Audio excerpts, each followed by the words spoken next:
الحمدللہ وحدہ والصلاۃ والسلام علی من لا نبی بعد اما بعد۔ اسلامی بھائیوں، اللہ کے نبی جناب محمد رسول اللہ صلی اللہ علیہ وسلم پر درود بھیجنے کی بڑی فضیلتیں ہیں اور بے شمار اس کے فوائد ہیں، خصوصاً ان اوقات میں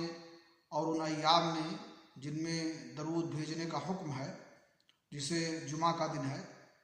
اس دن کثرت کے ساتھ اللہ کے نبی جناب محمد رسول اللہ صلی اللہ علیہ وسلم پر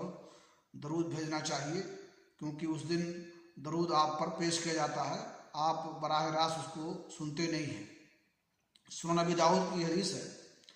اللہ کے نبی جناب محمد رسول اللہ صلی اللہ علیہ وسلم نے فرمایا، انا من افضل ایامکم یوم الجمعہ فاکثروا علی من الصلاۃ فیہ فإن صلاتکم معروضۃ علی، کہ تمہارے دنوں میں سب سے افضل دن جو ہے وہ جمعہ کا دن ہے، اور اس دن تم کثرت کے ساتھ مجھ پر درود بھیجو، اس لیے کہ تمہارا اس دن کا درود مجھ پر پیش کیا جاتا ہے۔ اللہ رب العالمین سے دعا ہے کہ اللہ تعالیٰ ہمیں توفیق بخشے